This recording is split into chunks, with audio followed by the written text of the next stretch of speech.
Claire Baker, former clutterholic, founder of clutterclearing.net, bringing you my weekly vlog about my own clutter clearing journey, which is my weight loss journey. 24 hours later than usual this week, because this time yesterday I was in the Peak District, which is a national park in the UK. This time yesterday, what we were doing, we were driving home through the Peak District.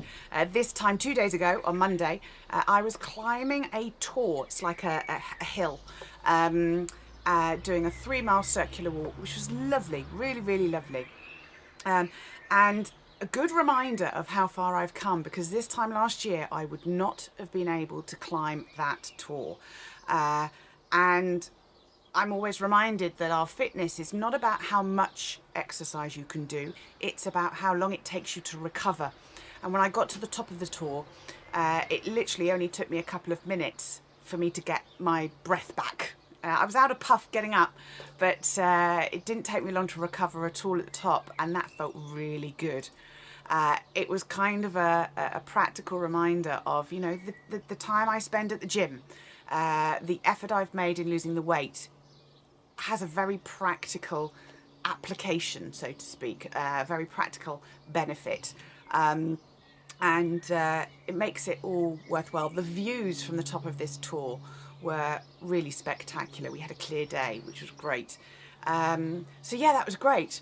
And we also, our reason for going out to the Peak District for a couple of days was because my husband is a huge Iron Maiden fan. Is a British heavy metal band, and I wasn't into them before I met him, and I wouldn't say that I'm like really into them now, but I knew he was a fan. I saw the tickets last year, got him the tickets, and I was really pleasantly surprised. I really enjoyed the concert. It was a really good show, and some of the songs were familiar because I obviously hear him playing them all the time. And not only was I able to enjoy the concert, but again, in terms of the weight, I was able to stand for 2 hours, and I wouldn't have been able to do that a year ago.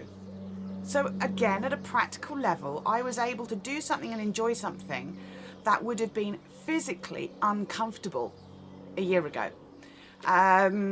So it's kind of been a weekend of reminders that, you know, losing this weight does make a very significant, practical, day-to-day difference. It kind of makes the time and the effort worth it. It also is a reminder that managing my stress is an important element of the weight loss journey. I've had a very stressful week.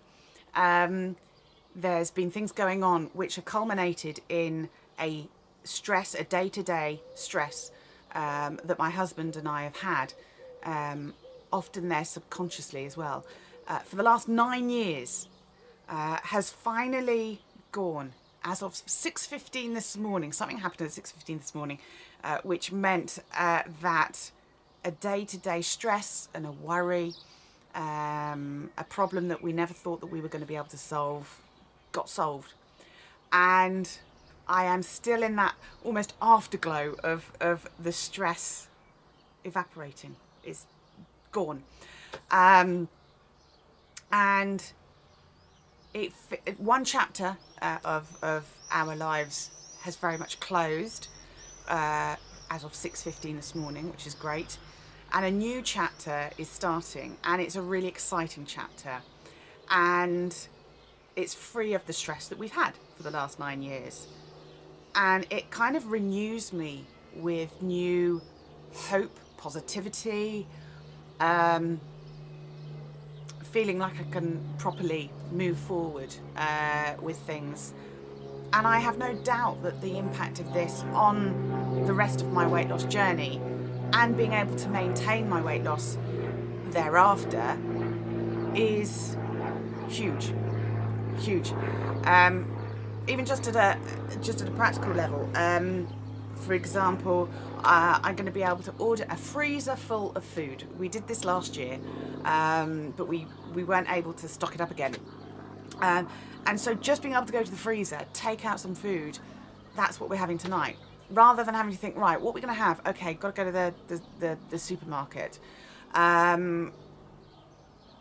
such a tiny little thing will make such a huge difference. We've been without a dishwasher for 6 months. It broke down. We weren't able to fix it. We are going to be able to get a new dishwasher, hopefully this weekend. So I will no longer be cleaning cat bowls for about half an hour a day. Again, sounds like a tiny thing, but it's actually going to make a huge difference.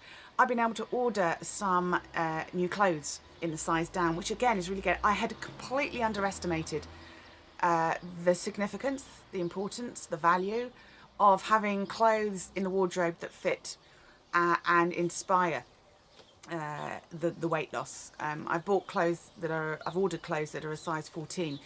They may be slightly snug, but that's fine, because again, I know that I'm going to fit into them comfortably, and I also know that that is not my end weight. I've got cheap clothes because my ultimate size will be a 12. So again, it's really hard to describe, but the reminder of the benefits of the weight loss this weekend with walking and with the concert, plus the eliminating of the stress that we've had for the last 9 years as of this morning. I think the two things combined, it's going to be like a perfect storm, but a good storm, which is also really good. And because I suppose there was kind of a third thing as well this morning. Got on the scales. I've lost 4 pounds this week, which I'm surprised at because of the stress, but it's not just 4 pounds. I haven't, excuse me, it's almost like a drum roll. I have now lost a total of 101 pounds. 3 figures. I never thought I'd get to the 3-figure weight loss. So yeah, that to me is huge. 101 pounds weight loss. But more importantly, and no, I haven't told anybody, so I haven't even told my husband, so just between you and me, I have, as a result of losing 101 pounds, I will share with you that I weigh 200 pounds. So I've lost 100. I'm now at 200. Yes, I started my journey at 301 pounds. I was big. So I've lost a third of my body weight. Gosh, yes, that's quite sobering. 18 months, a third of my body weight. I've still got about 30 to 35 pounds left to lose. Totally doable. Totally going to do it. So again, the fact that this chapter, this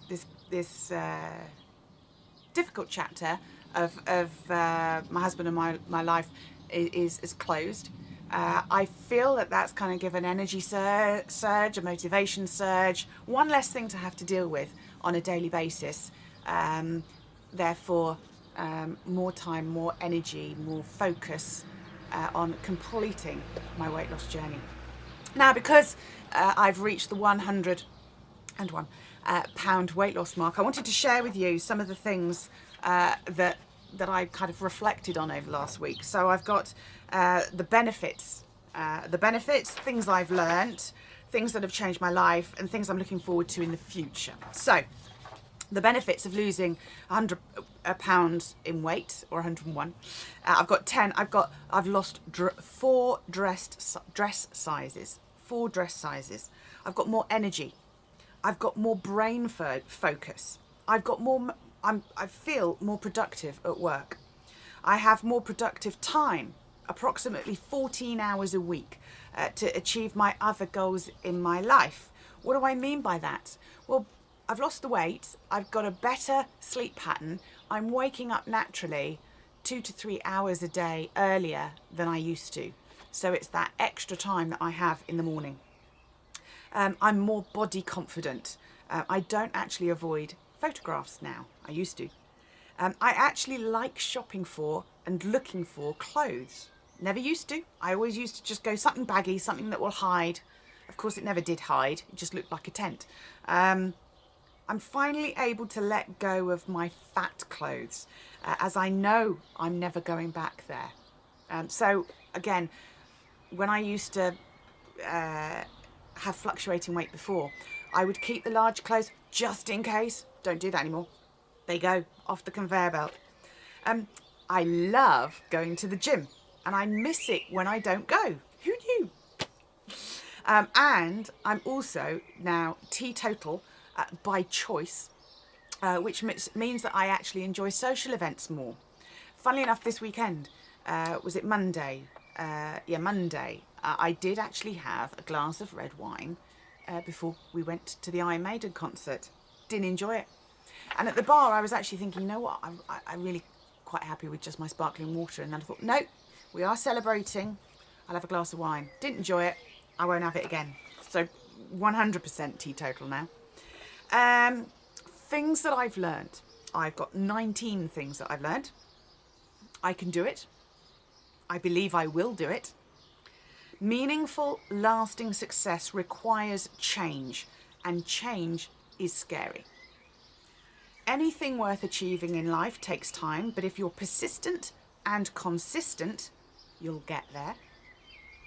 To get closer to the future you want, you have to first understand and then let go of the past. You have to forgive yourself for not having succeeded in the past. What's important is that you're making the changes now. It's never too late to start your journey, whether that's physical clutter in your home or weight clutter like mine. You don't need to believe it's possible when you start your journey. You just need to take it one step at a time. Losing weight is 80% about food. Only 20% of it is about exercise. Food is just a fuel, not a friend. Hunger is a positive thing and to be encouraged. I don't need to self-medicate with food. Exercise and gardening are now my comfort. I have realised that I was a comfort eater, so stress is a trigger for me. I no longer feel the need to hold on to my fat clothes, just in case. I will always be addicted to sugar and carbs, so I must be careful to limit any occasional sugar and carb treat. Occasional treats are actually once a month, not once a week or once a day, like it used to be. Having ongoing support on a journey that involves significant changes to your life is essential so that you deal with and overcome the bumps along the road when they unexpectedly appear. Getting into a routine is essential to make sure you manage the 5 success factors simultaneously. And then finally, having weekly accountability to make sure you work away the 5 success factors simultaneously each week and don't fall off the wagon is essential. So funnily enough, all the things that I preach about clearing your clutter in your home are things that I've learned about my weight clutter as well. Okay, things that have changed in my life. I've got 11 things that have changed in my life. I now take responsibility for myself and my weight, and I no longer make excuses. I now cycle to the gym 3 times a week, and I enjoy that. My husband and I can enjoy going out cycling in the countryside together, which is a new activity, which is great. I don't watch the TV soaps anymore. I sleep better. I have a natural routine of going to bed at 10 to 10:30 and waking at 6:30 to 7 a.m. naturally. I don't need an alarm. I'm less stressed. I don't feel responsible for other people anymore. I don't jump in to help when someone else is having a crisis. I used to do that, I think, almost as an avoidance technique. If I concentrate on them and their crisis, then the spotlight is off me and my issues. I'm not angry with my parents anymore because I understand we have different values and priorities, and that's okay. I don't feel guilty for not having a relationship with my parents anymore. I can accept it is what it is, and that's okay. I have a way of dealing with and managing my stress levels. That's the TRE. And then finally, I've helped myself avoid or prevent weight-related illnesses, which means I've avoided unnecessary medication, which means I won't be a financial drain on the NHS because of my weight. So I've actually benefited other people as well. And then finally, I've got 6 things that I'm looking forward to in the future. Achieving my goal of being a size 12, being able to wear a bikini and feel comfortable in it. I've never ever owned a bikini. So that's going to be quite exciting. And I actually, if you think about it, I'm actually at a point where I can consider the possibility of wearing a bikini in the future. Going shopping for quality clothes and knowing that I don't have to worry that I'll grow out of it. Going on a plane for the first time and being able to sit comfortably in the plane seat. Can't wait for that. Being able to pick an activity holiday because I'll know I'll have the energy to participate. And then finally, seeing my garden mature as I mature. The transformation of my garden started at the same time that my body transformation started, so they feel very much linked. So lots of learning, realizations, changes that have happened over the last 101 pounds of weight loss. I'm sure that there will be more as I continue my journey. But this is going to be a good week, I am sure. My next goal is, where am I? 4 pounds. So that may not happen this week, but that's fine. In the next couple of weeks, where are we? We're in May, aren't we? So by the end of May, I want to have lost another 4 pounds, because that will take me down to the next stone level. Which would be great. In fact, let's make it 5, because then that will just take me under the stone level, which again, psychologically, I will see a different number. That will be really good. Let me know how you've got on. Have you had a good week? Let me know in the comment box below. You know, I love to hear how everybody else is getting on, and let's support one another. You know, I've had a good couple of weeks after having had a few tricky weeks. Actually, I should just quickly show you my graph. So here's my graph. Hopefully you can see that. You can see that there's been a steady. So even though I've had a few stressful weeks where the weight seemed to not budge, the general trajectory is on the downward slope. And I'm just on this line here now of the 200 pounds. So again, tracking it does make a difference, because again, when you have a tough week, you can see that actually, you know what, overall, it's all going in the right direction. Thank you for sharing. I shall see you next, same time, different day next week. Have a good week, and I'll speak to you soon. Take care. Bye.